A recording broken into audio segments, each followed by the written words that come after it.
At the cafe window, a young widow told the lonely CEO, "You look tired, like my husband before he left." The cafe opened early every morning, long before most people were awake. It sat on a quiet street where traffic moved slowly and shop owners greeted each other by name. Inside, the smell of fresh bread and warm coffee filled the air. Soft light came through the large front window, touching the small round tables and worn wooden chairs. It was the kind of place where people came not to rush, but to pause. That morning, the CEO arrived alone, as he always did. He chose the same seat by the window, the one that faced the street. From there, he could watch the city wake up without being part of it. He wore a simple dark coat, nothing flashy, despite being one of the most powerful men in the city. People who passed by would never guess who he was. That was how he liked it. He placed his phone face down on the table. Emails, meetings, calls. He did not want them for a few minutes. His eyes looked tired, his face calm but heavy, as if he had not slept well in years. He rested his elbows on the table and stared out the window, watching a woman pull her child's jacket tighter, a delivery man unlock his bike, and a stray cat curl up near a closed shop. Inside him, there was silence, but not the peaceful kind. It was the silence of a man who had everything except rest. Across the cafe, near the counter, stood a young widow. She came here often too, but never at the same time as him. That morning, her routine had changed. Her child was staying with her sister, and for the first time in weeks, she was alone. She ordered tea instead of coffee, as she always did now. Coffee reminded her too much of her husband. She held the warm cup with both hands, letting the heat sink into her palms. Her eyes moved slowly around the cafe, taking in small details. The cracked paint on the wall, the old clock ticking softly, the quiet music playing in the background. This place felt safe to her. It did not ask questions. She was still young, but life had aged her. Her face carried calm strength, yet behind her eyes lived memories she could not erase. Her husband had once sat beside her in cafes like this, talking about the future, about work, about rest that would come soon. He was always tired, always promising later. Later never came. As she turned slightly, her gaze fell on the man by the window. Something about him made her pause. He wasn't sad in a loud way. He wasn't angry or restless. He looked worn. His shoulders were tense, his hands still, his eyes distant. It was a look she knew too well. She did not stare, but she noticed how he rubbed his temples, how he let out a slow breath, as if carrying a weight no one else could see. Her chest tightened, not from pain but recognition. For a moment she thought of looking away. It was not her place to notice strangers. Everyone carried their own burdens, but something inside her stirred, something honest and human.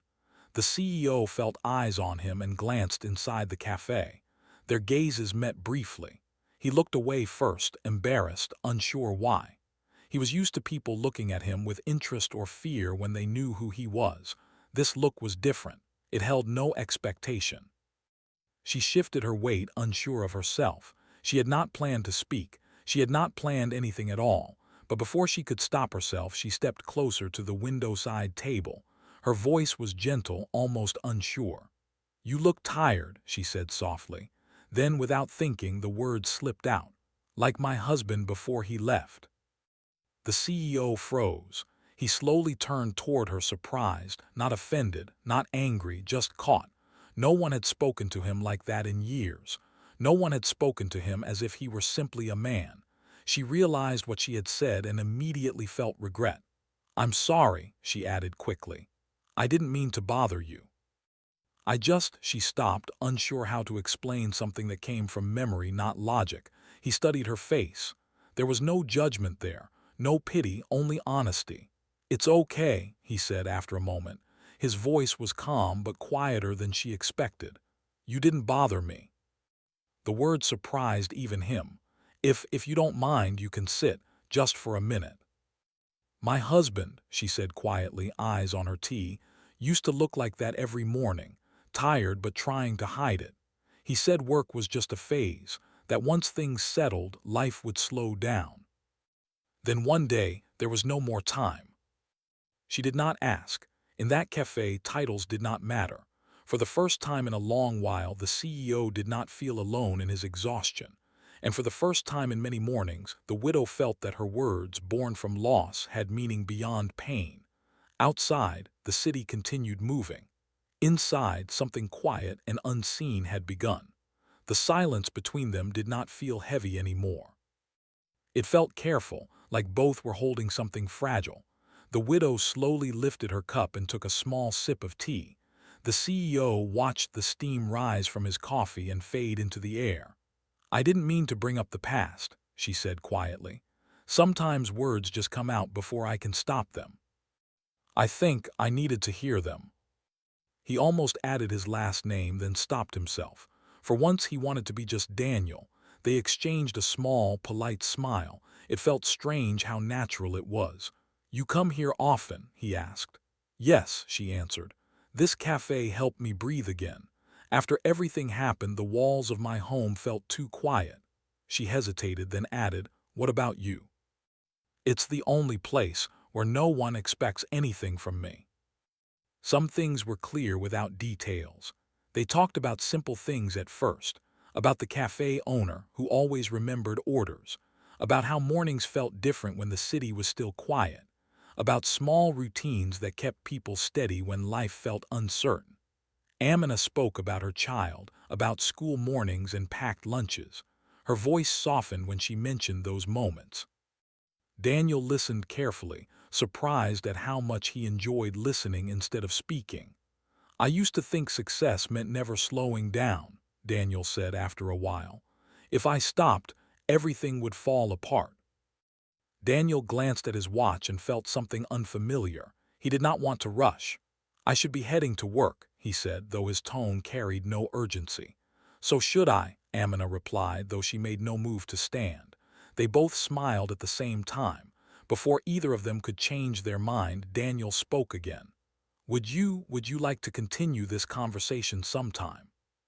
Maybe here. It feels fair." He noticed pauses, sighs, the weight people carried silently. For the first time, he questioned the pace he had accepted as normal. Amina returned home lighter than she expected. She played with her child, cooked dinner, and smiled more easily. That night, she slept without waking from memories. Days passed, and then another morning came. Daniel returned to the cafe, unsure if she would be there. He chose the same seat by the window. His coffee arrived untouched as minutes passed. Then the door opened. Amina stepped inside, shaking rain from her umbrella. She saw him and paused, surprised. Her smile came slowly, then fully. "You came back," she said. "So did you," he replied. They laughed softly, the kind of laughter that comes from relief. They talked more deeply this time. About fears that stayed unspoken, about mistakes, about how grief changes the shape of days. "I was afraid to speak to you again," Daniel admitted. "I didn't want to say the wrong thing." Just conversations over warm drinks and quiet mornings. Daniel learned about the bakery Amina once dreamed of opening. She spoke of it with hesitation, like the dream might break if spoken too loudly. "My husband believed in it," she said. "After he passed, believing felt wrong. Because moving forward felt like leaving him behind." "The bakery," he clarified. "Not now, just someday." She laughed, alive. Maybe we both needed that moment. It was never planned too far ahead. Sometimes Daniel arrived early and waited. Sometimes Amina came late, breathless, apologizing with a soft smile. Sometimes they missed each other entirely, and the empty chair across the table felt strangely noticeable. Daniel started to notice how tired people were everywhere, not just himself. In meetings, he saw it in their eyes. In elevators, he heard it in their sighs. He began asking simple questions he had never asked before. "Are you okay? Do you need a break?" Some people looked surprised. Others looked relieved. But change did not come easily. The work he had built for decades did not slow down just because his heart wanted it to. Some nights he stayed late again, staring at screens until his eyes burned. On those nights he thought of Amina's words and of her husband always promising later. The thought unsettled him. Amina, on the other hand, was facing her own quiet struggle. Her child laughed again more often now, noticing the lighter mood at home. But when the house grew quiet at night, memories returned. She would sit on the edge of the bed, holding her phone, scrolling through old photos she had never deleted. Her husband's smile still felt close, still real. One evening, after putting her child to sleep, she found herself standing in the kitchen, staring at an empty space where she once imagined a small oven would stand. The bakery dream had never fully died. It had only been buried under grief. The next morning at the cafe, Daniel noticed something different about her. She smiled, but her eyes seemed distant. "Rough night?" he asked gently. She nodded. "Some days are heavier than others." He was tired but smiling. He told me to stop waiting. Later that week, Daniel invited Amina to walk with him after the cafe. Just a short walk, nothing special. She agreed, wrapping her scarf tighter around her neck. They walked along the street, passing shops that were just opening. At one corner, they stopped in front of a small, closed space.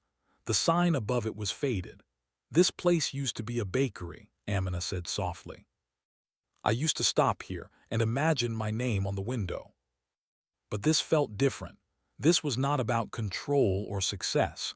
It was about timing and respect." The next time they met, he spoke carefully. "I don't want to push you," he said, "but if you ever want help understanding what opening a bakery would take, I can help you think it through."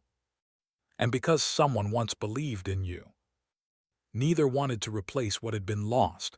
They simply walked alongside each other. One afternoon, Amina received a call from her child's school. Her child had fallen during playtime, nothing serious but shaken. Panic rose in her chest. Without thinking, she called Daniel. "I'm sorry," she said when he answered. "I didn't know who else to call." He met her outside the school, his coat still unbuttoned. He did not ask questions. He simply stood with her as they checked on her child. The moment passed quickly, but something important settled between them. Later, as they walked back, Amina spoke quietly. "My husband used to come running like that." "I know," she replied. "I just wanted you to know it mattered." "Of letting someone see me like this," she said. "Still healing, still missing him." There were days when Daniel disappeared into work again, forgetting to slow down. But they always found their way back to the cafe window. One morning, Amina arrived early and found Daniel already there, staring out the window as usual. But this time his posture was different, more open, less guarded. "You look different," she said, sitting down. "I took a day off," he replied, almost proud. She smiled. How did it feel? She did not make any decisions. She simply allowed herself to imagine again. At the same time, Daniel canceled a late meeting and went home while the sun was still up. He stood in his kitchen, unsure what to do with the quiet. Then he smiled slightly. This was what rest felt like. They were both still carrying their pasts, still unsure of the future, but something important had shifted. They were no longer just surviving. They were beginning, slowly and carefully, to choose life again. Change did not arrive all at once. It came in small moments that were easy to miss if no one was paying attention. For Daniel, it came the morning he left his phone at home by accident. He realized it halfway to the cafe. For a second, panic rose in him. Then he felt something else: relief. He kept walking. When he reached the cafe, Amina was already there, seated near the window with her tea. She noticed immediately. "You're early," she said. "And quiet," he replied, sitting down. "I forgot my phone." Amina had been thinking a lot lately. The notebook with her old bakery ideas stayed on her kitchen table now, no longer hidden away. Every night after her child slept, she opened it. She added notes, crossed things out, and sometimes just stared at the pages. Fear still lived there, but so did curiosity. That morning, she finally spoke. "I went through my old recipes again," she said, trying to sound casual. Daniel looked up. "How did it feel?" "Just to understand." Over the next few weeks, Daniel helped her quietly. He connected her with a kind woman who explained permits, costs, and timelines. Amina listened, asked questions, and wrote everything down. Some nights she felt overwhelmed. Other nights she felt excited. Both emotions scared her. Daniel watched her grow more confident with every step. He admired her patience, her care, the way she refused to rush healing for success. It taught him something important. At the same time, Daniel faced resistance in his own world. Slowing down was not welcomed by everyone. Some colleagues questioned his choices. Some meetings ran long anyway. Old habits tried to pull him back. One evening after a long day, he sat alone in his office, staring at the city lights.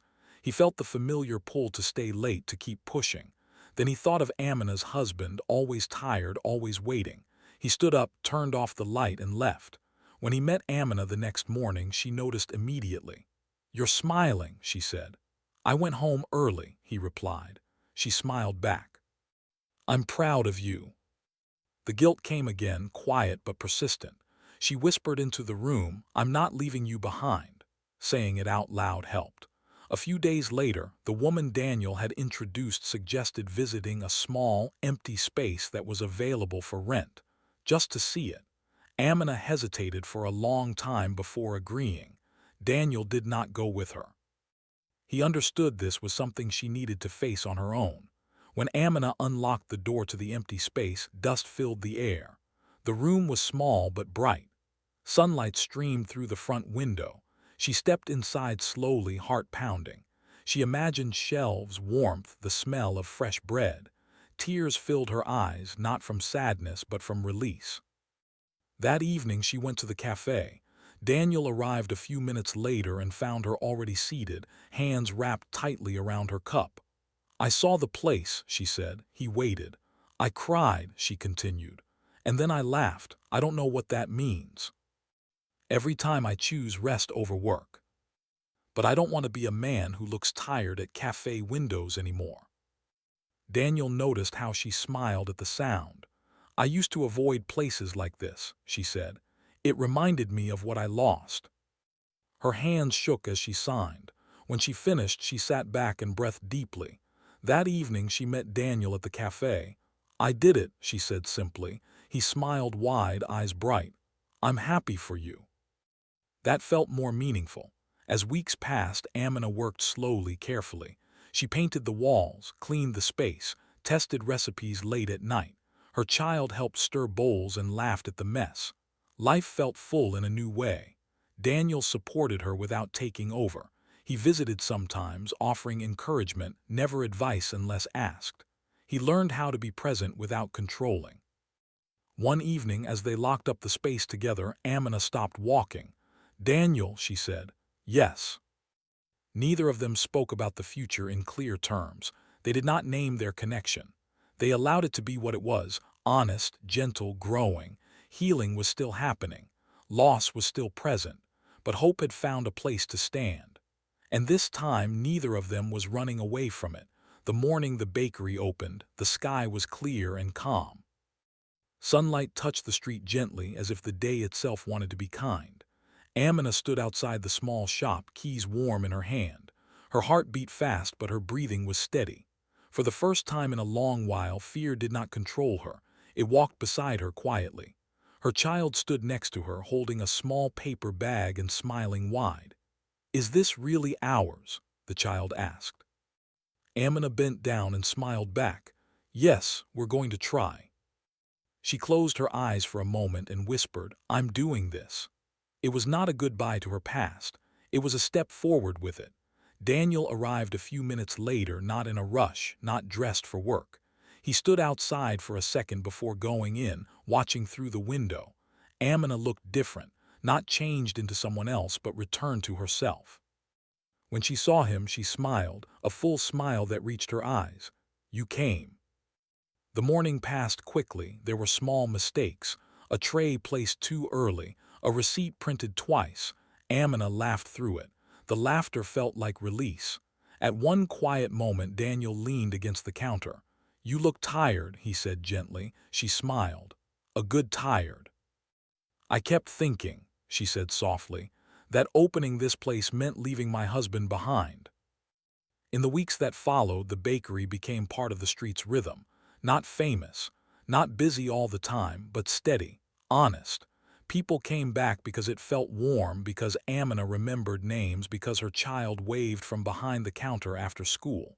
Daniel's life continued to change too. He kept his promise to himself. He worked less. He listened more. Some people questioned his choices. Others quietly followed his example. He no longer chased every goal. He chose which ones mattered. One evening after closing the bakery, Amina and Daniel walked to the cafe where they first met. They sat by the same window. "Do you remember what you said to me that day?" Daniel asked. She nodded. "I remember being afraid I had said too much. But we keep choosing better. I wrote you." For the first time in years, the quiet felt peaceful. Weeks later, Daniel faced an important choice. A major offer came his way, one that would demand long hours and full attention again. The old Daniel would have said yes without thinking. This time, he didn't. He went to the bakery the next morning and told Amina, "I said no." "How do you feel?" "But I know I don't want to walk backward. And I don't expect you to fix what I neglected." Amina no longer saw tiredness as something to fear. Daniel no longer ignored it. Their lives did not turn into a perfect story. They became a real one, built on listening, on choosing rest, on honoring the past without living inside it. And it all began with one honest sentence, spoken without a plan, and someone willing to stop, look up, and listen.